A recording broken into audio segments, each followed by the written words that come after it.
Introduction. Their life consisted wholly and solely of war, for they were and always had been frontline infantrymen.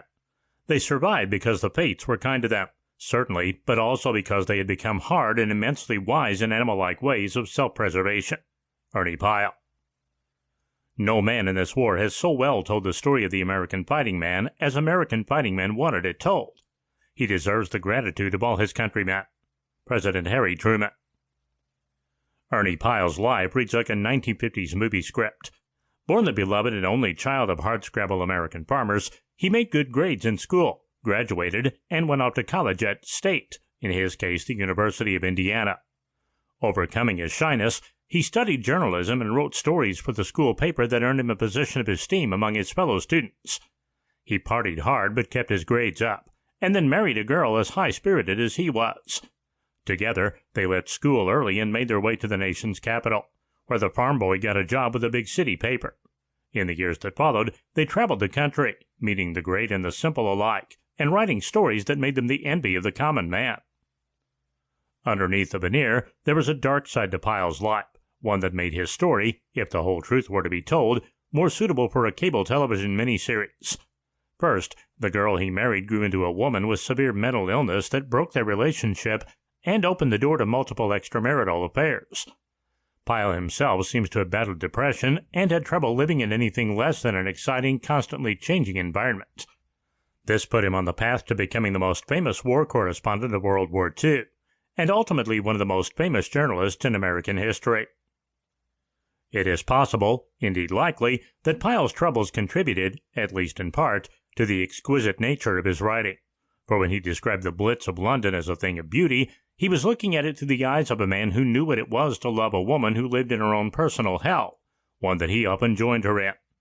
Likewise, when he told the war stories of the common soldier, stories that would make him beloved by the frightened families back home, he had a way of making it seem that, even if a son or father or brother was being shot at, he was also, at least in some way, back home, sitting on a porch in the early morning sun, or on a city stoop in the cool darkness of night.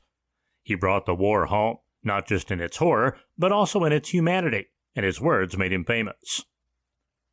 Writing about the unique appeal Pyle's work had during the war, journalist David Nichols explained, Ernie Pyle's legendary standing in 20th century American newspapering is an ongoing reminder that stories about the ordinary and the extraordinary alike, deftly reported and carefully written, can live on in readers' minds for decades.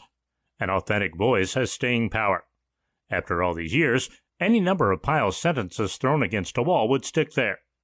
Arguably the most famous newspaperman of the century, certainly the most read correspondent of World War II, Ernie Pyle was one of those rare newspaper people who didn't much care for the news. Politics especially bored him.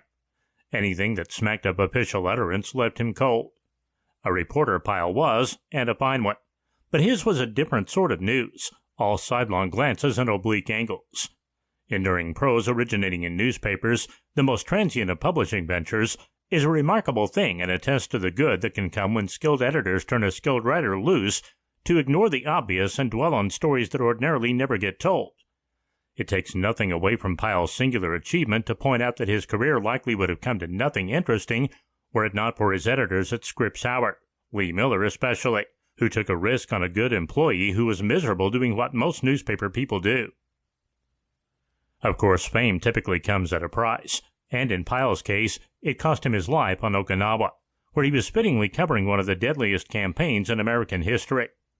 Killed by Japanese sniper fire, Pyle died doing what he loved best, and hopefully that was enough for him. Ernie Pyle, the life and legacy of the most famous journalist killed in battle during World War II, examines the turbulent life of the correspondent. In this audiobook, you will learn about Ernie Pyle like never before.